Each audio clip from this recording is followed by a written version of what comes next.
Fala galera, sejam bem-vindos a mais um Papo de Autoridade. Hoje eu estou aqui com uma mulher que é uma autoridade na advocacia, no direito. Ela que é formada na UFMT desde 2016, vice-presidente da Caixa de Assistência da OAB, mestranda. Hoje eu estou aqui com Thaís Brasil. E aí, minha amiga, tudo bem? Oi, olá, tudo bem com você? Seja bem-vinda à ARC, seja bem-vinda ao Papo de Autoridade. Muito obrigada, é sempre uma honra estar aqui nesse espaço maravilhoso. Você do gostou? qual eu sou fã. Que legal. Desde o primeiro dia que pisei aqui, amei. Que massa. E fico muito feliz de Cuiabá, Mato Grosso e Brasil ter a oportunidade de usufruir de um espaço como esse. Muito bom. A gente está testando uma coisinha aqui, eu quero saber uma resposta sua. Você gostou do café? Amei o café. Maravilhoso. Já tomei metade. E eu não sou muito fã, viu, de café. Só tô falando que gostei porque realmente está muito bom. Café é uma marca nossa aqui. Mas, Thaís, o objetivo desse podcast aqui é a gente conhecer, né, algumas pessoas que são autoridades, que têm caneta na mão para decidir o destino de algumas pessoas ou que representam classes e assim vai. E aí, para te conhecer, eu quero saber como é que começou a sua jornada no direito? Por que você decidiu fazer direito? Nossa, eu queria ser atriz. É mesmo? Sempre quis ser atriz, mas assim, queria ser atriz da Globo. E aí a minha família é de Niterói, no Rio de Janeiro. Louco. E junto com o desejo de ser atriz, eu queria fazer relações internacionais, porque eu queria ser diplomata.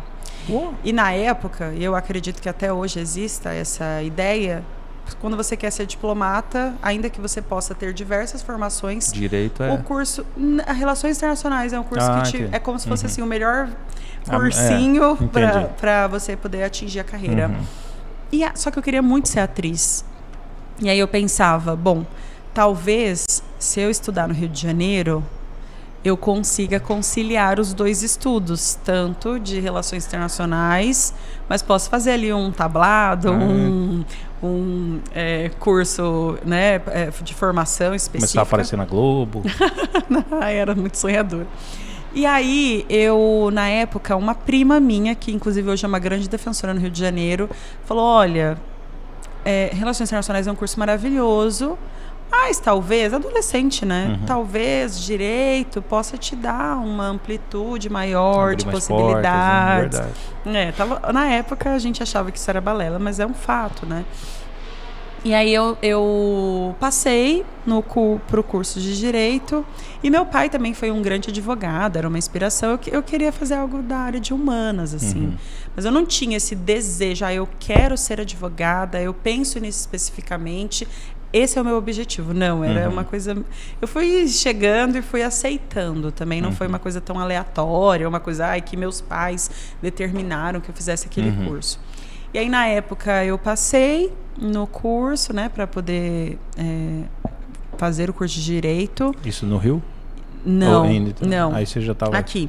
Entendi. No Rio, o que aconteceu? Eu sempre fui péssima com exatas. E eu fiz o vestibular, na época ainda era vestibular, da Federal Fluminense. E porque eu pensava, lá tinha faculdade de cinema. E aí eu pensava assim, nunca contei isso, hein? Eu pensava, se eu não passar para direito e se eu passar para cinema, eu duvido que minha mãe vai falar, não, eu faço para uma faculdade, né, numa universidade federal. Então. Só que na época eu fui muito bem na prova, porém eu zerei física. E não podia zerar nenhuma matéria, porque senão eu estava fora do vestibular, né? Então eu não passei. Hoje eu dou graças a Deus, assim, porque eu acho que me vejo no melhor lugar possível. E o destino que a vida me trouxe, não sei se eu seria tão feliz sendo atriz, talvez. Acho que sou muito feliz. Mas eu acho que seria também, porque você é uma pessoa feliz, né? Você tá ainda sempre... dá tempo, né? Ainda posso ser uma atriz. Eu fiz teatro, fiz um curta-metragem uma vez. Que da hora. Mas ainda quando adolescente e tal. Mas gosto. Mas quem sabe um dia, né? Mas hoje você é muito ativa no digital, né? Um pouco, eu tento. E o digital, querendo ou não, já te dá um gostinho, né? A gente performa, né, de alguma maneira. Interessante.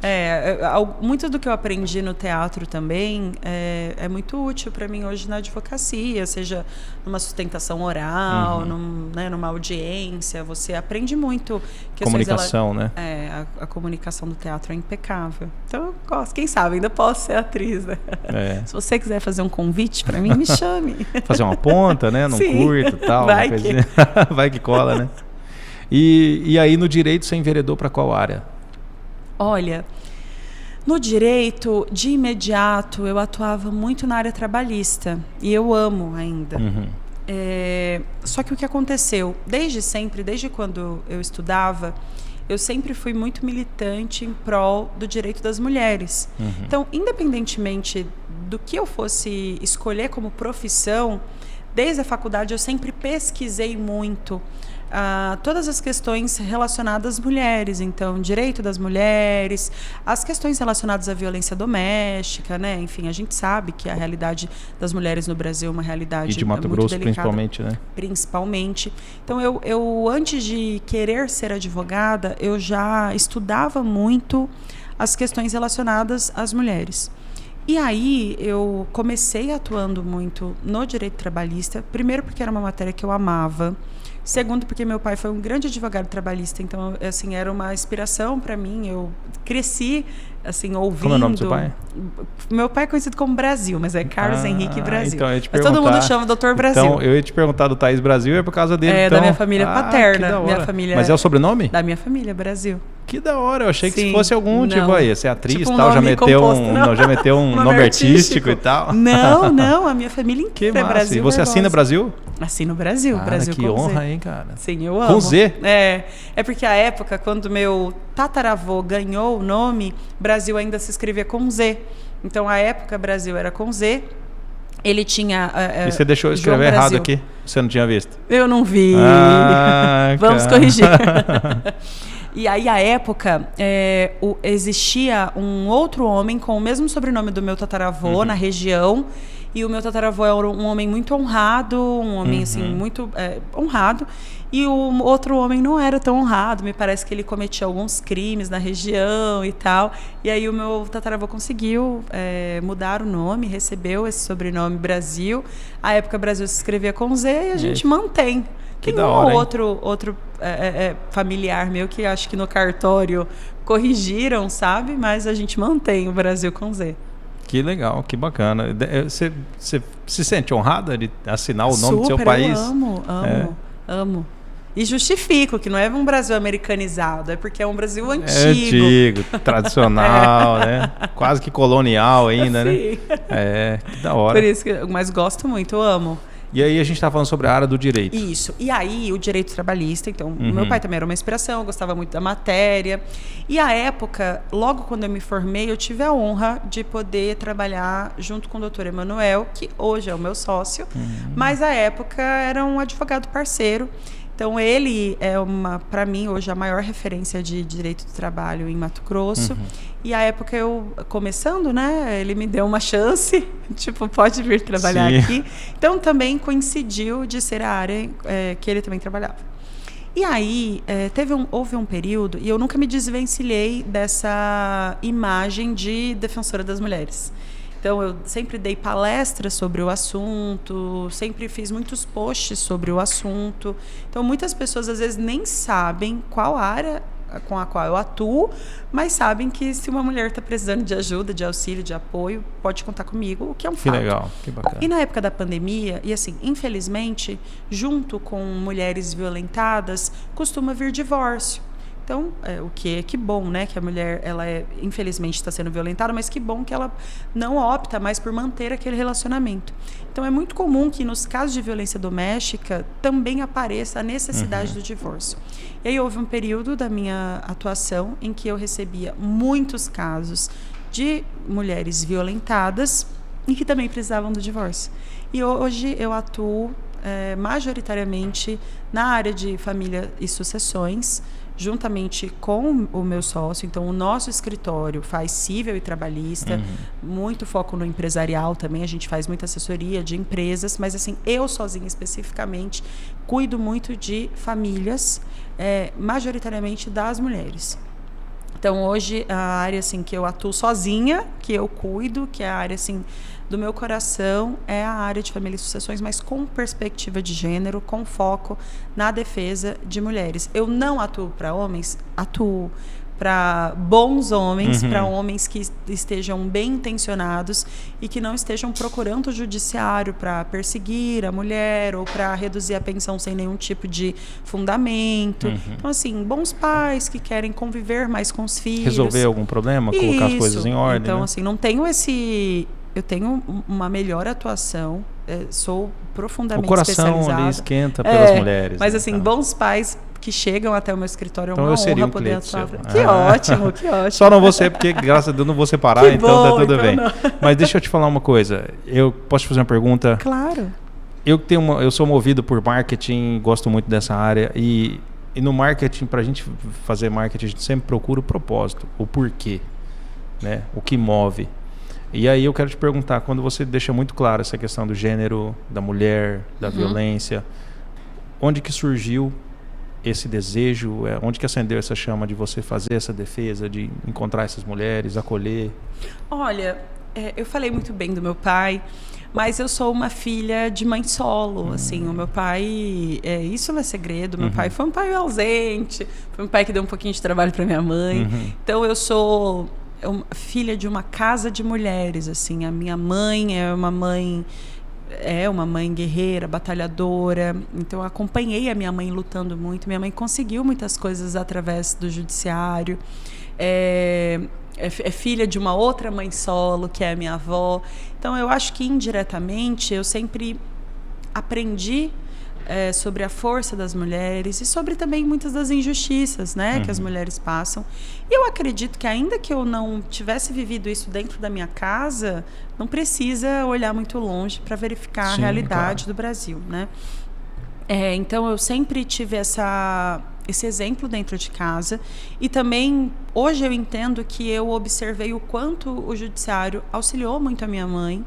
Então, o quanto uma boa advogada trouxe alívio para minha mãe por muitas vezes. Fora isso, eu, durante a faculdade, à época, não se falava tanto sobre esse assunto, não era um assunto assim tão recorrente. A lei do feminicídio ainda era uma lei muito recente, a Lei Maria da Penha ainda era uma lei não tão compreendida. Hoje você sai na rua e pergunta, as pessoas sabem o que é, né? Morre de medo, inclusive. Que bom. Os cueca aí hoje, né? Que bom, né? Então, só não fazer nada errado que não teve que ter medo, né? Mas, assim, pesquisar gênero e feminismo de maneira geral foi algo que me trouxe muita alegria. E eu tive bons professores também nesse aspecto, tive um bom orientador. À época, o meu orientador, professor Valdeir, nunca me esqueço, ele fazia algumas matérias, não me lembro se era mestrado ou doutorado, na UNB. E ele deixava eu ir junto com ele, a gente viajava muitas vezes, eu ficava lá quietinha, assim, só ouvindo, e eu me encantei pelo mundo da pesquisa, por essa coisa do debate e tal, e sempre pesquisei isso, assim, academicamente falando. Então, hoje, poder pegar os meus estudos e colocar em prática na vida das pessoas, para mim é uma honra, assim, é um motivo de muito orgulho. Então, acredito que um pouquinho da minha vivência enquanto criança, enquanto filha, de também admirar grandes mulheres e ser criada por grandes mulheres, um pouco do meu ponto de vista também de estudo, né, de pesquisa, então nada é o meu achismo, né, ainda que pudesse ser. E também observar que o judiciário, a gente tem grandes advogados e advogadas, mas pouco se falava sobre essa atuação com perspectiva de gênero. Agora se fala mais porque a gente tem uma recente recomendação do CNJ que determina que isso seja aplicado nos processos, mas antigamente não. Então, como que eu preciso de alguém que tenha sensibilidade, conhecimento e técnica para demonstrar que, às vezes, um processo que parece genuíno, na verdade, é uma perseguição contra aquela mulher, né? Preciso de alguém com técnica, capacidade de demonstrar que um ciúmes exagerado, que parece algo romantizado, muitas vezes pode ser uma violência psicológica contra aquela mulher. Então, à época, hoje isso está mais popularizado, mas à época não era. E, claro, eu não estou falando de um passado bem recente, né? Caraca, meu, que legal. Eu sempre procuro encontrar isso, né? O que te conecta com o que você faz. Porque se alguma coisa te move por esse motivo, por exemplo, que você deu, é lindo, né? Porque daí você faz algo que move seu coração, né? Por propósito. E não só porque encontrou um nicho para vender, né? Um serviço. Pelo contrário. Eu acho que não é assim. Todos os nichos da advocacia são rentáveis e são possíveis. Lógico, a advocacia feita bem, né, da forma correta. Mas às vezes eu até brinco lá na escola, ai, que saudade do trabalhista. Assim, é uma das áreas da advocacia, assim, acho que assim como o criminal, que mais demandam. E você sofre bastante, porque se envolve muito emocionalmente, né? Não deve se envolver, né? Mas não assim, tem jeito, difícil, né? Se você tem coração, não lógico, tem jeito, né? É uma das áreas que mais demanda cuidado humano, além do cuidado técnico. Para mim, é a área que você trabalha com o que a pessoa tem de mais precioso. Eu tenho certeza absoluta que uma mãe pode perder todo o seu dinheiro, pode perder sua dignidade, pode perder tudo que ela tem, o que ela é, mas ela não pode perder o filho dela. Então, eu sempre falo aqui a gente trabalha com o que a nossa cliente tem de mais precioso. Além da sua honra, da sua dignidade, da sua integridade, do seu patrimônio, o filho. A mãe, o pai, enfim. Então, é uma das áreas que, por mais rentáveis que elas possam ser, é uma das áreas que mais demanda trabalho. Então, acho que se fosse para eu olhar só para rentabilidade, talvez fugiria dessa área. Eu entrevistei recentemente 2 personalidades que eu acredito que você vai gostar. Ontem eu falei aqui no Papo de Autoridade com a doutora Natasha Silisarenko, que é um amor de pessoa, né? Vai ser candidata a governo do estado. Também tem um trabalho muito grande nessa área, né? E recentemente a deputada federal Gisela Simona. Sim. Também muito querida, Grandes né? mulheres. Grandes mulheres, né? Grandes defensoras também das mulheres. Muito legal. E também já entrevistei a Maísa. Maravilhosa, minha amiga, Maísa. Cara, a Maísa já me fez chorar umas 2 vezes, porque eu já entrevistei ela 2 vezes, as 2 vezes ela é. E então eu confesso para você que eu tô um pouco mais sensível por conhecer um pouquinho mais, sabe? Porque se você não conhece problema, se você não vive problema, você ouviu alguma coisa, você não sente ele, né? Sim. Mas assim, cara, eu confesso que isso me abriu bastante a mente. A Maísa me fez um questionamento uma vez, ela falou assim para mim: se você tá numa rua escura, você tem medo de quê? Você tem medo de quê? E alguém começa a andar atrás de você, você tem medo de quê? Eu falei, de ser roubado. Ele falou assim, pois eu tenho medo de ser jogada no mato, estuprada, esquartejada. Sim.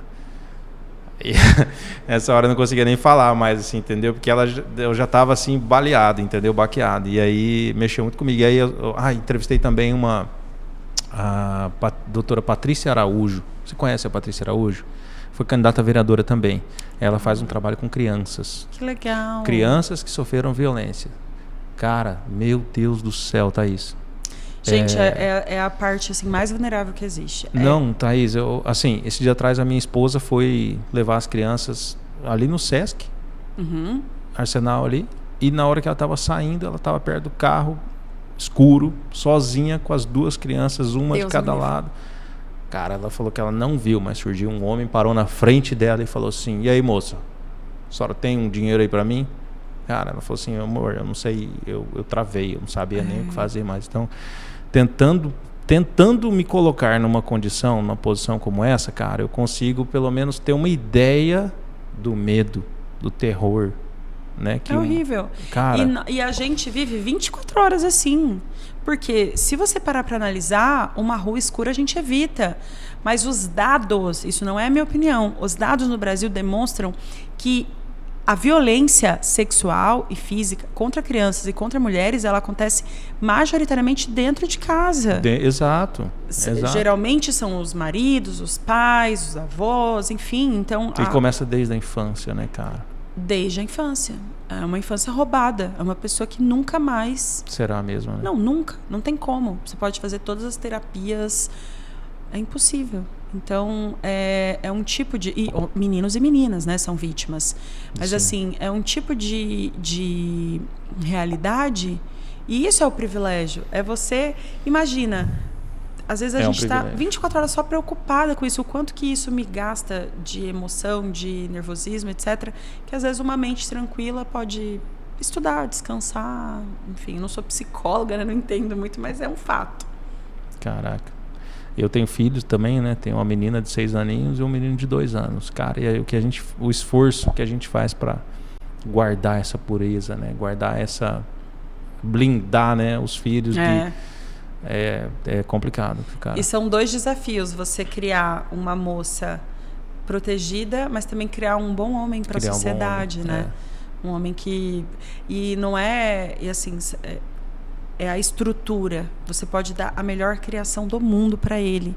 O mundo pode ensiná-lo a violentar, a ser rude, a ser violento. Então, é toda uma estrutura, uma cultura que molda a lógica da masculinidade, né? Então, é um desafio. Cara, você sabe que... eu vou falar uma coisa para você. Eu sou cristão.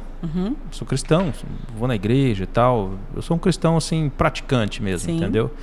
E eu acho que muita gente faz uma confusão muitas vezes porque classifica, e deve ter uma galera que age errado e tal.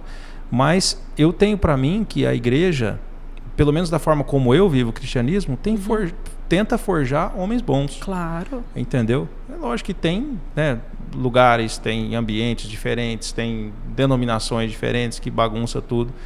Mas, cara, eu tento formar meu filho um homem bom, de caráter, que vai tratar a mulher como uma princesa. Eu trato a minha filha e minha esposa como princesas. Eu estou o tempo todo elogiando a minha filha, encorajando ela, dizendo que ela é linda, dizendo que ela é maravilhosa, que ela é corajosa, que ela é forte, tarará, porque eu quero preparar ela para ela não depender da autoafirmação, da afirmação de ninguém, tarará. E o meu filho vê eu fazendo isso, e eu falo para ele que ele tem que cuidar da irmãzinha dele, tem que proteger a irmã dele também. Então, assim, eu acho que... você acha que essa geração nova está um pouco diferente da do passado? Então... Porque a geração passada, igual você falou um pouquinho do seu pai... Eu sempre escutei falar muito, antigamente, né, de como os homens tratavam as mulheres também. Sim. Entendeu? Não, era o normal. Era o normal. Não tinha noção que estava errado, né? Exato. Aquilo ali era o certo. Então, eu te confesso que tenho me assustado, ao mesmo tempo que eu tenho esperanças, e eu acho que, acima de tudo, as mulheres estão muito mais empoderadas e preparadas. Eu acho assim, em primeiro lugar... Eu vejo assim que muitas mulheres elas estão entendendo que elas não têm obrigação de nenhuma atividade específica. Então, eu tenho que fazer tal atividade? Não. Se quiser, pode. Se for do seu desejo, da sua vontade, se for bom para você, sim. Então, eu tenho percebido mulheres mais livres, mais empoderadas, mais inteligentes e mais capacitadas e mais que compreendem mais sobre a sua autonomia.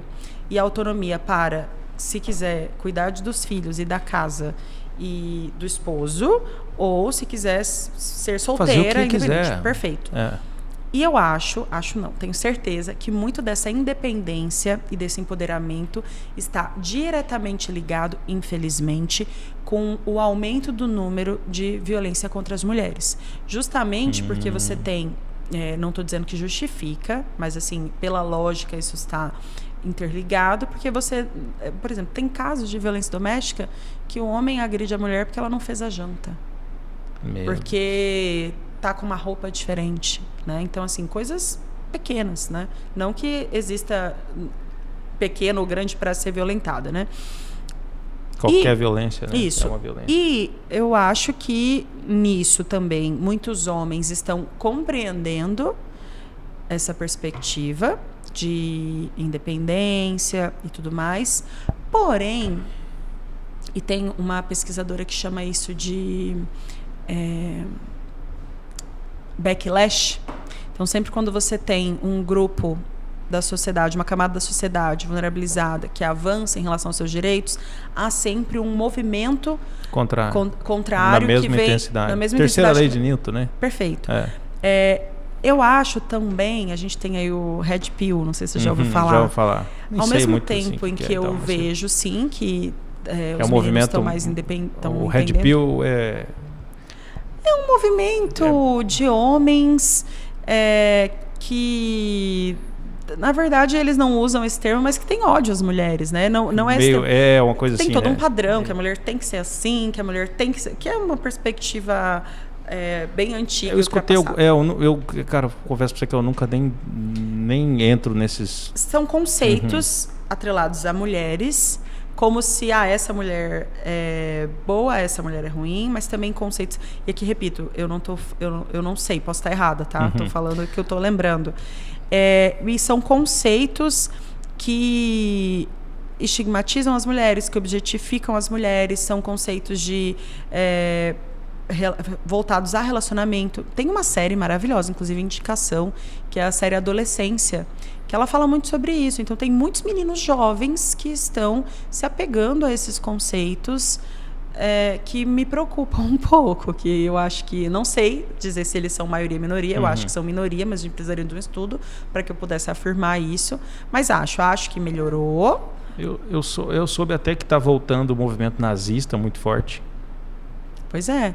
Então, eu acho assim que melhorou de maneira generalizada, mas está tendo alguns conceitos específicos de grupos que eu não tenho noção da dimensão desses grupos, que me preocupam bastante, assim, uma perspectiva muito conservadora de ideias muito antigas e ultrapassadas. Que viagem, cara. E que está pegando muitos adolescentes. A série Adolescência mostra muito isso. Eles, inclusive, usam o termo Red Pill. Eu repito que talvez eu esteja aqui usando conceitos equivocados sobre Red Pill, mas é ruim. Mas é um movimento bem... Não, eu ouvi curioso, uma figura assim, esse tempo atrás falando na internet. É uma figura conhecida desses movimentos assim. Um cara falando que a mulher atinge o ápice da sua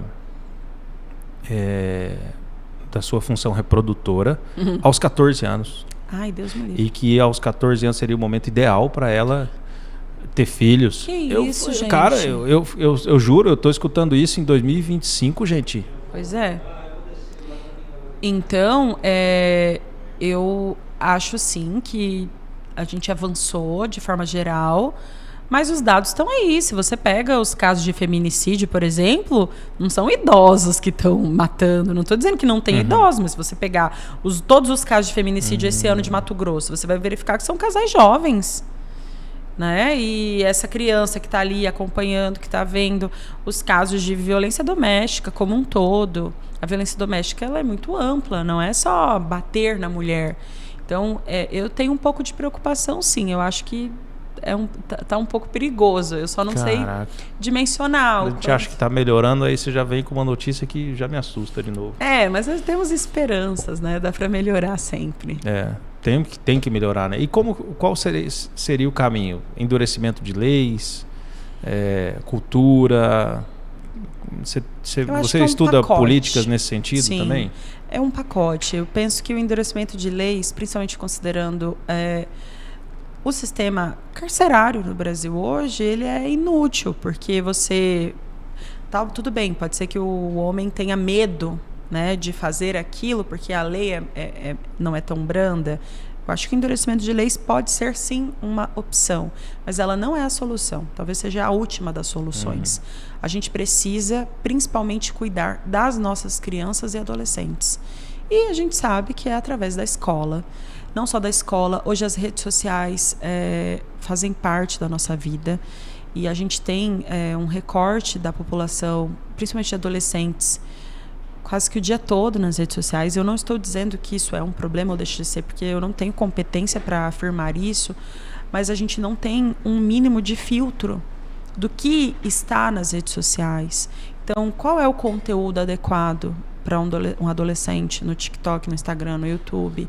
Então, a gente precisa, sim, de modificar tanto a perspectiva educacional, mas eu acredito sim que uma regulação das redes sociais, principalmente para criança e adolescente, é fundamental. Então, acho que todo tipo de conteúdo precisa ter um mínimo de filtro. Eu acho que a gente pode... Em outros países acontece isso, né? Por exemplo, na China, se eu não me engano, na China o TikTok é preparado pelo algoritmo. O algoritmo é preparado para melhorar a atenção dos jovens, para que eles aprendam, para que eles se desenvolvam, melhorem.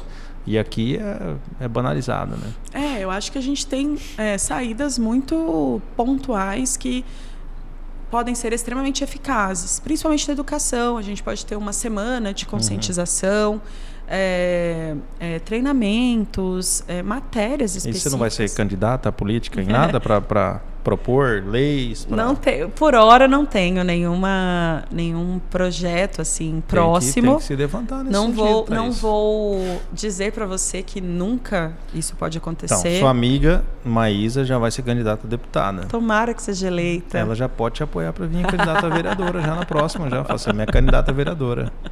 Quem sabe, né? Precisa, Thaís, precisa, pelo amor de Deus. Mas assim, ainda que eu não seja a candidata ou a parlamentar, eu estou sempre com essas pessoas, sempre opinando, participo de muitas audiências públicas, envio eu vi aqui você na Câmara lá, sim, né? Então eu sempre entendo que, seja lá onde eu estiver, eu sempre dou o meu máximo para poder contribuir com a sociedade. Então, por exemplo, eu já fui presidente do Conjuve, eu já fui vice-presidente do Conselho Estadual da Mulher, eu participo de movimentos, dou muita palestra gratuitamente, seja numa escola, seja numa comunidade, seja na OAB, seja na internet, compartilho muito. Então, eu sempre faço a minha parte. Eu acho que todo mundo pode fazer a sua parte, independentemente de cargo.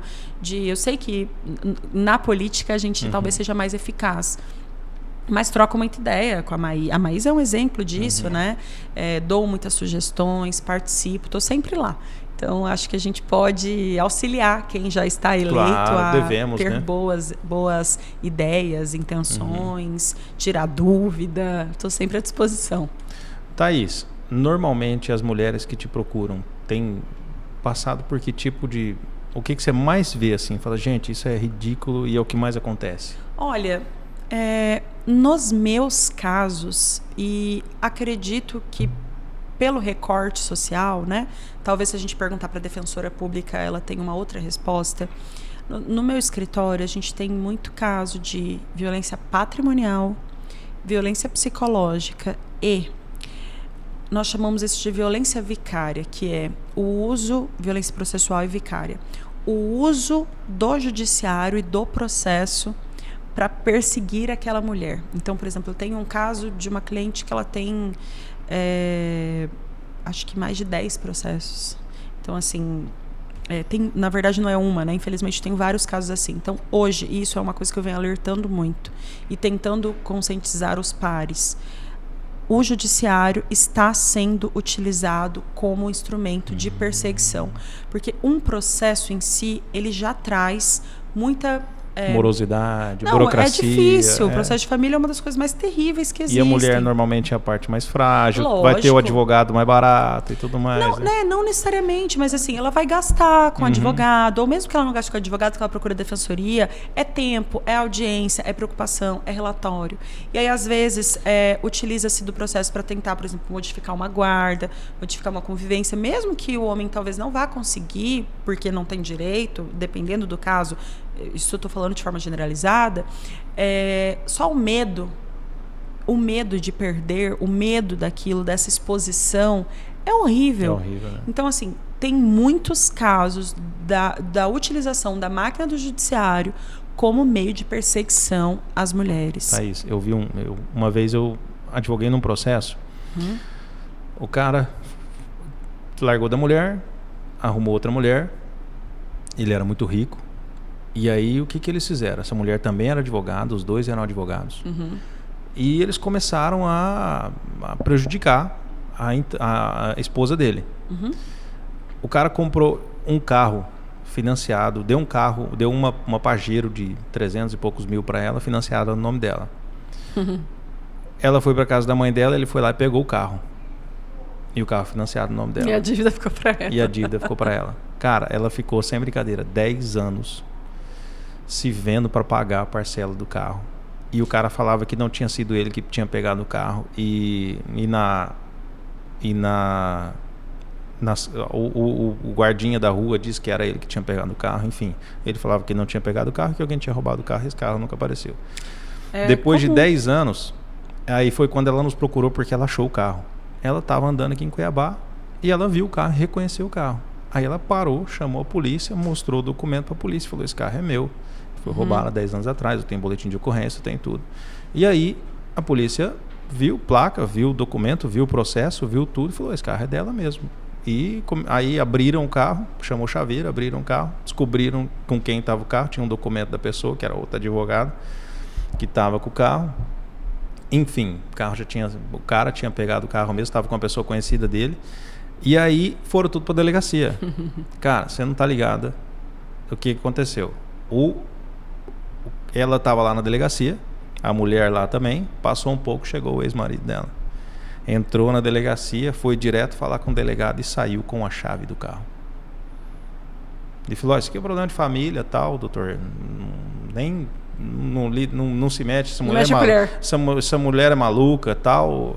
Esse cara era muito forte, muito influente, entendeu? É isso aí. Saiu, balançou a chave na frente dela e saiu com o carro de novo. No Isso nome foi dela, uns 2021. Saiu com o carro na frente dela, cara. Da delegacia. Sim. E aí ela chegou, né? E aí eu advoguei para ela, inclusive, nesse processo. Eu advoguei e nós ganhamos. A gente recuperou o carro e tudo mais. Mas porque se a gente analisar, a estrutura legislativa do Brasil hoje ela é feita por homens. São muitas leis antigas. Você tem um judiciário ainda, muitas vezes com conceitos mais antigos. Quantos delegados e quantas delegadas tem, né? Exatamente. Quantos deputados e quantas deputadas, vereadores e vereadores. Composto por pessoas, as pessoas são assim. E homem é naturalmente mais corporativista, né? Rola isso aí. Né? E aí, hoje,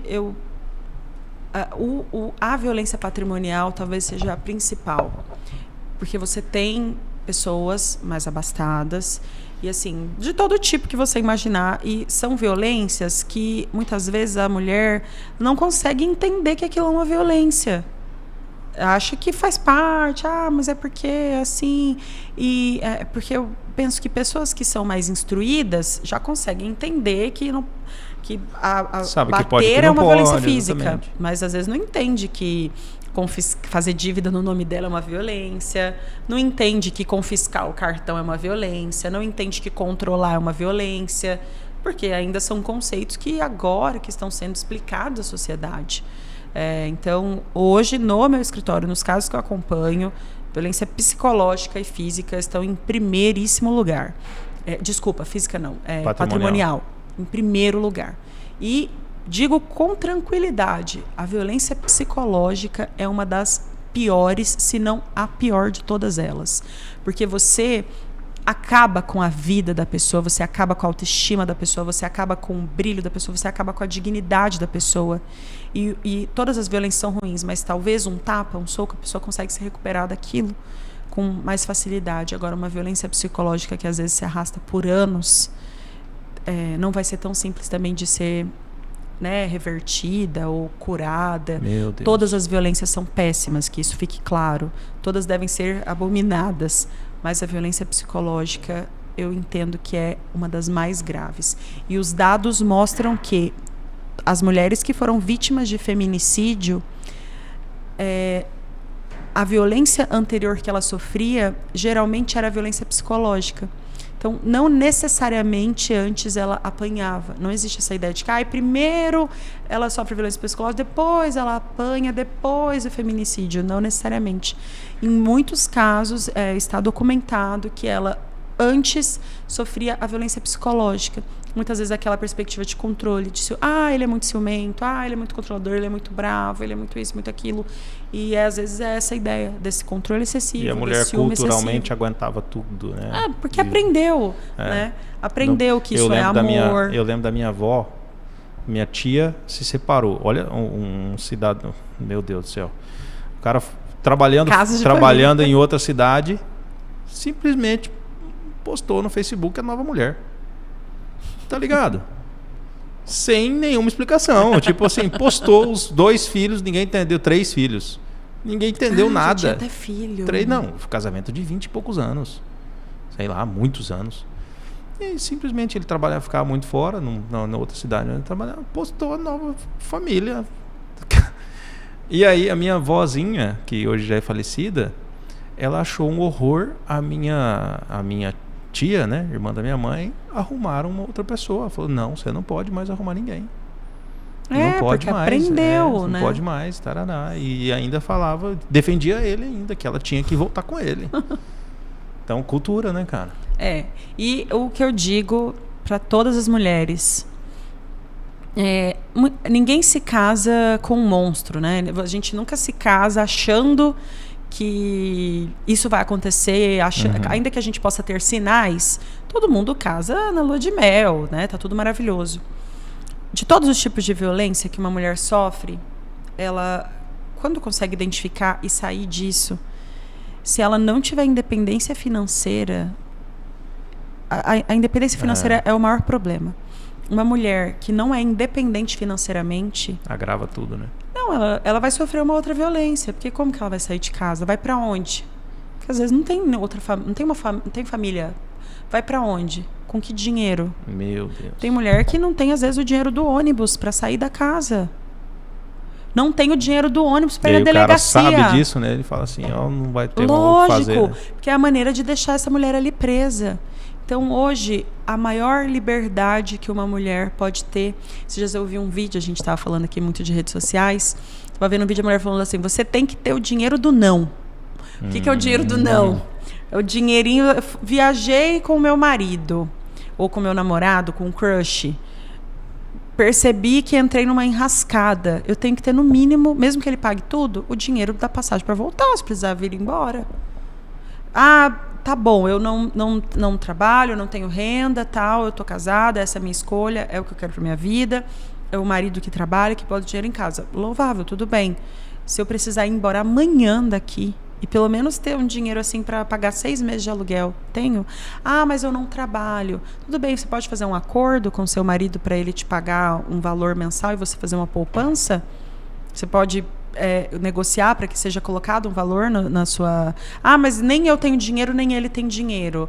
Então, talvez essa mulher precisa compreender que ela precisa de dinheiro, nem que seja para ela guardar. Nem que seja para ela ter de poupança. Porque hoje, sem dinheiro, você não consegue nada. Então, a mulher precisa ter dinheiro para ela... Se ela precisar sair amanhã de casa, ela tem um dinheiro para pagar um aluguel, para dormir uma noite no hotel, se for necessário, se não tiver, às vezes, alguém para ajudar, para não ter que depender, às vezes, do filho, da filha, comer com o dinheiro do pai. Nossa. Né? Porque a maioria dos casos de mulheres mais pobres é isso. Ela sabe que ela está sendo violentada, ela sabe que ela está numa situação de extrema vulnerabilidade e ela tem a opção de sair de casa, mas vai para onde? O filho vai comer o quê? Porque nem todo mundo tem um familiar para acolher, uma casa para fugir. Né? Então, eu falo com tranquilidade. De todas as mulheres que eu atendo, aquelas que têm renda do seu trabalho ou têm uma família que pode ajudar, são os casos mais tranquilos, porque ela consegue sair daquele cenário de violência. Então, assim, sei que você não pediu para eu deixar um recado, mas assim, um recado para você, mulher, seja qual for a sua religião, seja qual for o seu desejo de vida, seja qual for a sua lógica familiar, tenha o seu dinheiro, tenha uma poupança, tenha uma fonte de renda, tenha uma possibilidade financeira. Porque se você precisar fugir de casa, sair de casa, contratar uma advogada, do dinheiro do ônibus para ir na delegacia, precisar sustentar os seus filhos temporariamente num período até você conseguir entrar com uma ação, o dinheiro é o que, na maioria das vezes, salva essa mulher. Não estou dizendo que dinheiro evita violência, mas o dinheiro dá à mulher autonomia para conseguir sair dela, para pagar uma psicóloga. Importantíssimo. Nunca tinha ouvido isso aí. Não, assim, é o dinheiro do não. É o dinheiro do não. Muito boa. Muito boa. Thaís, como é que o pessoal te encontra? No meu Instagram, @Thaís, com THAIS, Brasil com Z. Ou pode me encontrar no meu escritório. Onde fica? fica ali no Quilombo. Eu não posso fazer propaganda do meu escritório, dizer onde fica, mas se quiser conversar comigo... Não pode? Não posso. O meu código de ética me impede de dizer, olha, vai lá no meu escritório. Mas, enfim, tenho o meu Instagram, @ThaisBrasil, se você precisar de um conselho, de uma ajuda, né, de um socorro. Estou falando isso enquanto mulher, não enquanto advogada. Procure a Defensoria Pública, procure um advogado ou advogada da sua confiança. Ele diz que 180, o 180 é muito eficaz. Se você estiver sofrendo naquele momento uma situação de violência, agora, nesse momento, puder ligar 190, pedir à polícia para que vá até a sua casa, né? Enfim, ou ligue para o 180, eles tiram dúvida também quando é o caso. Procure a Delegacia da Mulher. A gente tem Delegacia da Mulher em Cuiabá, tem Delegacia da Mulher em Várzea Grande, ou qualquer outra delegacia, se não encontrar a Delegacia da Mulher. Peça ajuda. Você não está sozinha.